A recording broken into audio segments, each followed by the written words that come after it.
Has there ever been a guitar that you have seen and just thought, man, that thing is so gnarly looking, but I could never pull it off and I would never buy it for that reason? maybe it's a guitar that screams 80s rock and hair metal, spandex, leather, and eyeliner, or ripped jeans and high-top Nikes, and you think, A 35-year-old bald white dude with frameless glasses and a muffin top ain't gonna be able to pull that off.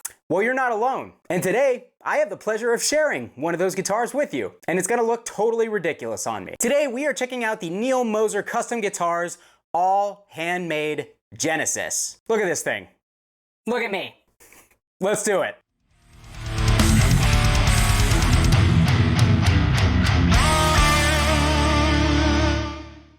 Alright guys, hope you're doing great out there today. If this is your first time here at my channel, my name is Kyle, and what I do is I take all sorts of awesome high gain related guitar equipment, I record it with a simple SM57 setup, and I give you the unprocessed audio on your end. So if you're into East End or thrash riffs, drop C hardcore riffs, and nerdy white dudes making a fool out of themselves, you're in the right place. Consider hitting the like button and subscribing on the way out so you don't miss any more of my stuff. Thanks! Alright guys, so as I mentioned in the ridiculous intro of this video, today we are checking out a guitar from the fine folks over at Neil Moser Custom Guitars. This is the Genesis, an all handmade neck through 25.5 inch scale, 24 fret monster of a guitar. And if you can't tell just by looking at it, yes, this is a heavily inspired by BC Rich style guitar. But Neil is no BC Rich wannabe BC Rich fanboy. Neil is actually the man behind some of the BC Rich guitars and electronics that are iconic at this point. So if you're like me and wonder, who is Neil Moser?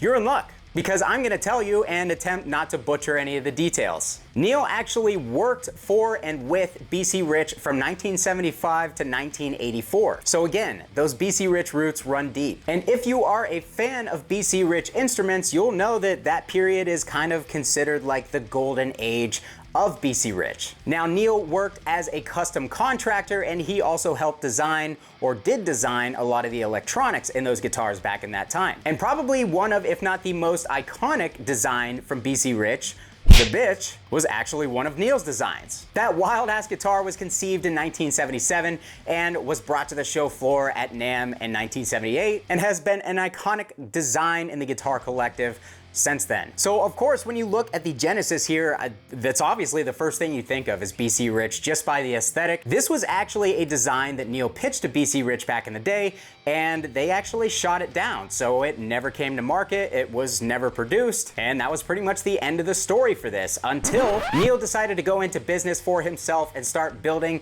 his own custom handmade guitars under his name, which he's been doing for over 20 years now. But even though he is hand making these guitars under his name, it's not a one-man operation. They actually have 6 employees overall. Each were individually trained by Neil, because from what I am being told, the man is very, very particular about the way that he likes to do things. He likes to retain a certain level of quality craftsmanship, and all the people that work for him, obviously, fit the bill. Now, a few months ago, Zach Gunter, who you may recognize his Instagram profile, he's got a fairly popular guitar-related Instagram profile, the Gunter Collection, which I actually had run across years before, bought an ownership stake in the company and is basically trying to help the company expand a little bit and move forward. And he is actually the person who reached out to me in order to send this guitar to me. So this guitar was sent to me. I do not get to keep it, but I do want to let you guys know in full transparency, I am being paid to share this with you guys here on the channel. So feel free to take everything that I have to say with a massive grain of salt. You're more than fair to do so, but just know you're gonna get my honest thoughts and opinions as you always do. Keep that in mind. But even with that said, it is absolutely my pleasure to be able to highlight a company such as this on the channel. So that is the company history, the best that I can possibly describe it. But what you guys are really here for is this guitar. Yes! Yes, yes! Now, I have never personally been into guitars that look like medieval weapons. I've always thought that they've been really, really cool, but somebody like me can barely pull off an Explorer or a V, let alone something like this. But that does not mean that I don't think that this thing looks absolutely killer. And honestly, holding this guitar in my hand, the level of craftsmanship on this thing is just absolutely ridiculous. And the fact that this is all custom handmade, and when I say custom handmade, I mean custom handmade. There is no CNC machining or anything going on with this. This is all hand cut, sanded, finished, and constructed. I think that's really, really cool because there are very few people still making guitars like this. Now, of course, that does come with a price tag, but they are also working on getting CNC machining for those of you who would like to purchase a similar guitar of this craftsmanship at a slightly lower price. So I would urge you, if you guys are interested in this guitar or any of the other offerings from Neil Moser, go down in the description and check out the website, check out the Facebook group.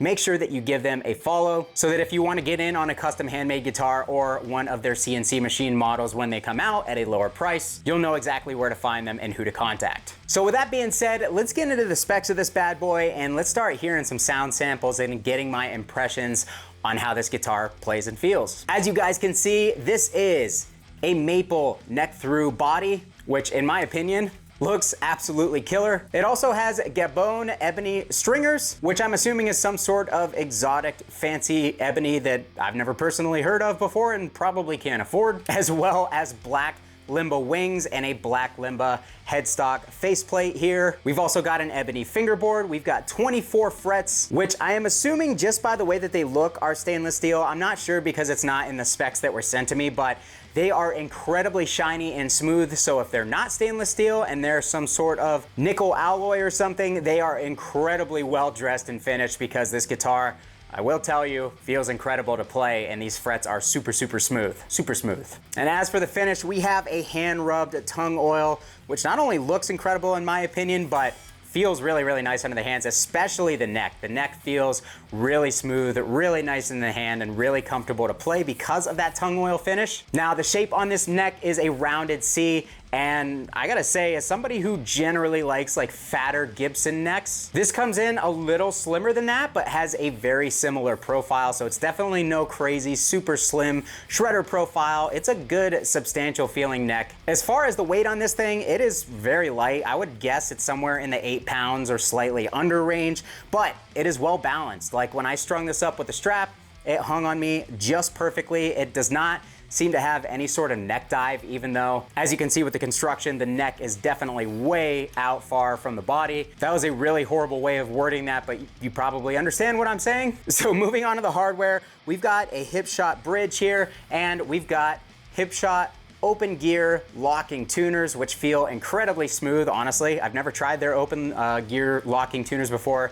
These feel really nice. And then finally for the electronics, we have the DiMarzio Dave Davidson Imperium pickups, which I have never tried before. And just plugging in to test this guitar out when it came in, they're a very modern, very clean sounding pickup. But being that these are custom guitars, you could probably have them put pretty much anything that you wanted in this, or any of the other guitars that you might order from them. That's just what's in the particular model that they sent to me. And to control those pickups, we have a 3-way switch down here, and then we have 2 volume pots and a tone.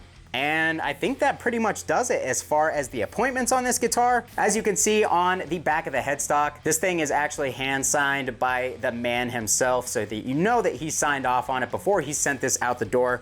This is a true custom shop guitar in every sense of the word, guys. Like, this is cream of the crop, extremely high quality stuff that a lot of people are not gonna be able to get their hands on. But if you are a collector and a lover of fine handmade instruments and you love the BC Rich thing, but you want something a little bit different, this is definitely a fantastic option. I can tell you it's an incredible guitar. And even for somebody like myself who probably wouldn't spend the money on a guitar like this just because of my own personal taste, I can tell you it's an absolute honor to have it here and to play it. And I think anybody that would play this guitar would probably tell you the same thing. As far as any specs I forgot to touch on, because I do this all off the top of my head, which is probably not the way that somebody with ADD should do things like this. But one of the really cool things on the back, I don't know if BC Rich does this because I've never really had a higher end BC Rich guitar, but on the back of the wings here, you can see they're actually kind of carved out at an angle, and there are a couple of rubber stoppers on the back here. So if you do want to lean this up, you're not leaning it on a hardwood corner that will eventually get dinged, damaged, and worn down. So I thought that that was a nice little touch. The last thing really that I can think of that I did not touch on is the inlays. These are actual mother of pearl inlays, and you can tell that just by looking at them, just by the way that they reflect the depth of the pearl and the coloring and everything. These are no mother of toilet seat that you're gonna find on a $3,000 Gibson guitar. These are the actual real deal mother of pearl, which again just kind of attests to the quality. And up here we have the Neil Moser logo, which is also mother and pearl. And then last but not least, up on the nut here we have a bone nut. I really rounded it off with the most exciting part of the guitar. One more interesting thing that I want to touch on about the construction of the guitar, there is not a volute here, but this guitar definitely has, I'll try to get it in the B-roll shots, but it's got a thick hump as opposed to a volute. So there's not some big bulbous volute here that comes to a weird point and feels weird when you're down on this first fret holding the guitar here. It's a nicely hand-sanded, hand-shaped volute, I guess you could call it, but it's more of just like a subtle hump to keep that headstock from breaking if it ever does fall. So that's a really cool touch and something I've actually never seen on a guitar before. It's a really cool way to do a volute. So with you now knowing the history of the company and a little bit of behind the scenes information as well, the specifications of this bad boy, it's time to plug it in and see if it lives up to all the nice words that I just said about it and all the quality craftsmanship that went into it. Let's do it. All right, guys, so we have the guitar hooked up to a choice selection of amplifiers here. These are some of the best when it comes to metal riffing. And if you don't include the 5150 in that grouping, you're just wrong. We have all three of these amplifiers going into an Angle 212 cab with vintage 30s. We've got the SM57 on those vintage 30s going into the interface, and there will be no post-processing on any of the sounds that you hear. I can already tell you, just sitting here warming up on this guitar for a couple of minutes, man, this is probably the best playing guitar that I've ever laid my hands on. Like, the strings are on the frets. They are just, the action is so incredibly low. Like, I am not a shredder at all. No leads here. That's my motto. But if you are a lead player, if you're somebody who likes to shred, not only is that insane upper fret access going to come in handy, but the playability from the first fret all the way to the last fret is just insanely low. Like, this guitar, people say, oh, this guitar plays so well, it plays itself. They probably play with themselves. But really, this guitar is just effortless to play. Like, it's unreal. Absolute ridiculous craftsmanship on this as far as the setup goes. So we are gonna start off with the Soldano SLO 100.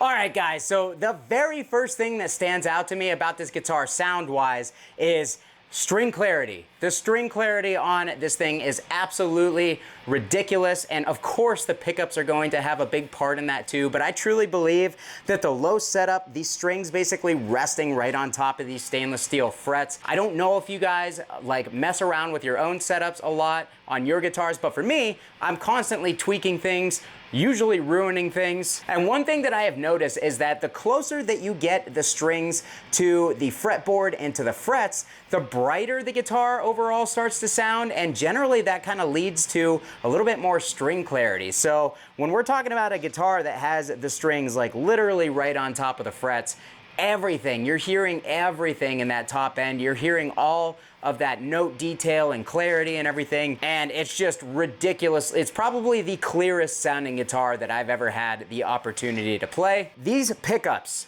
they are very modern sounding to my ears. Now remember, this is like, you can get probably any pickups that you want in this guitar when you make a custom order with Moser, but these pickups in this particular guitar, very modern. Like, if I had this guitar tuned down to like drop B, I bet you they would be perfect and I would love them. But up here in E standard for the thrashy riffs that I tend to do, they are a little bit too bright and a little bit too mid forward for me. So let's actually kind of adjust the amplifier to try and compensate for that a little bit and see if we can't thicken up the sound just a little bit.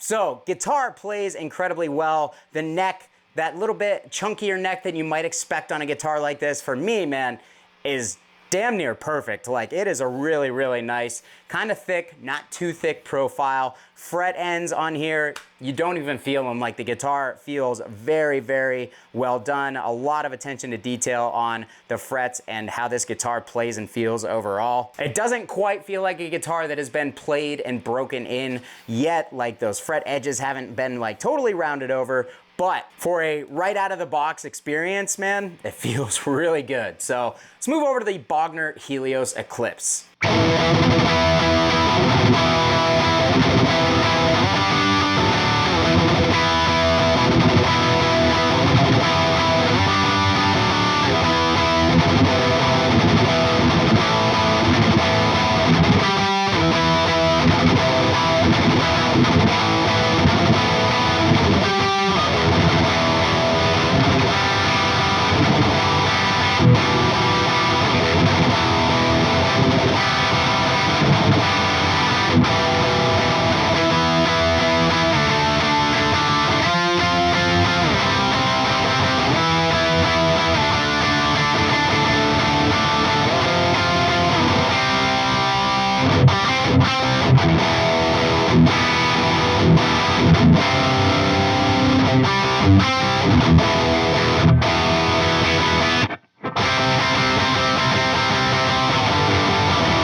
Again, man, insane string clarity, and you can give that, of course, you can kind of give some props to the amplifiers that we're using here. Both of these amps are top tier amplifiers. Lots of string clarity there, but no matter what guitar, or what?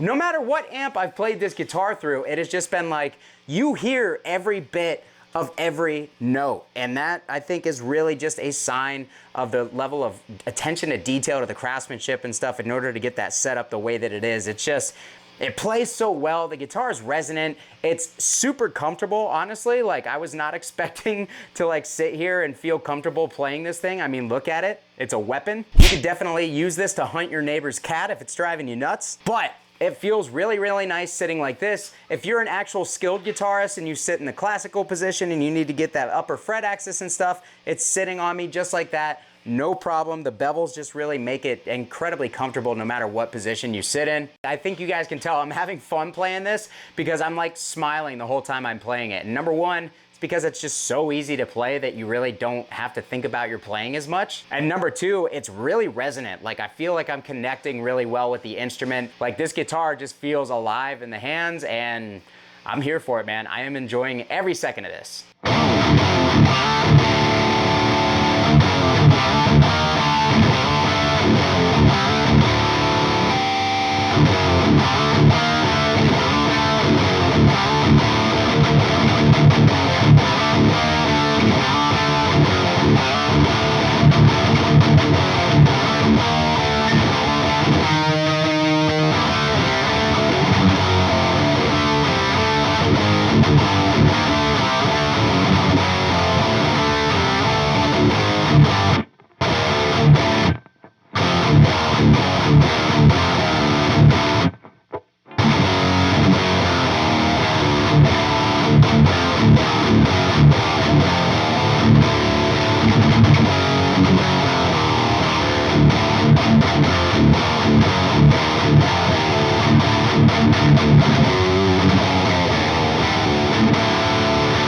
Finally, with that being said, let's move over to 5150.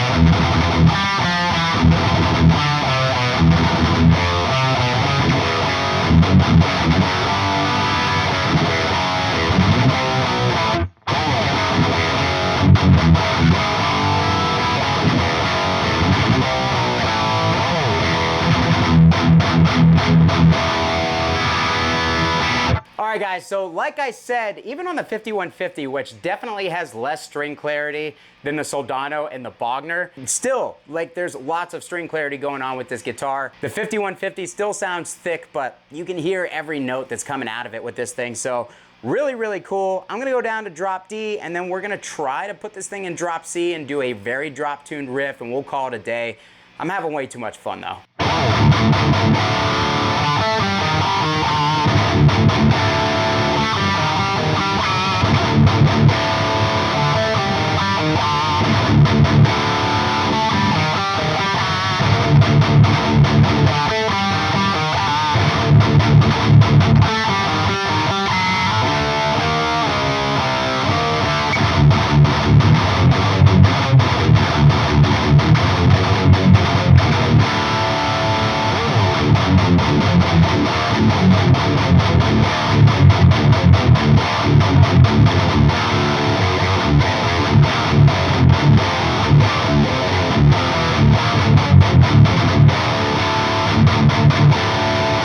I was gonna try to trim pick that end, and then I changed my mind last second. All right, last but not least, let's put this thing in drop C.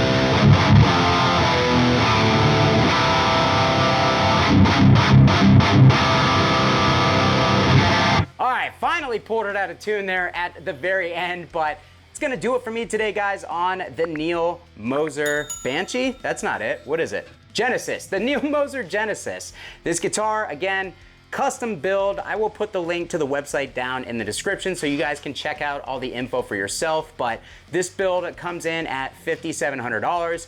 No, it is not a cheap date, but these are definitely a guitar that you are basically like, this is your dream guitar. This is the guitar that you always wanted BC Rich to make and they never did for some stupid reason. Now is your chance to actually own it, get a custom built from the man himself. And if I haven't already said it enough, this is absolutely one of the nicest guitars that I have ever played. So thank you to Neil Moser Guitars for sending this out and sponsoring this video. I hope you guys enjoyed it. If you did, let me know down below in the comments. Do you guys want to see me do more super high-end guitars like this? Do you want me to never make another YouTube video again? Whatever it is, leave it down there in the comments. I'll be sure to meet you guys down there to chat about it. I'm gonna get out of here before I mispronounce any more words. I'm already falling apart. Thanks so much for watching, guys. Kyle here again. We'll see you next time.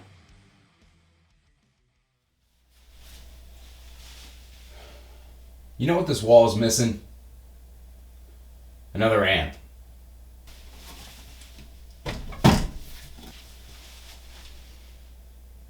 There we go.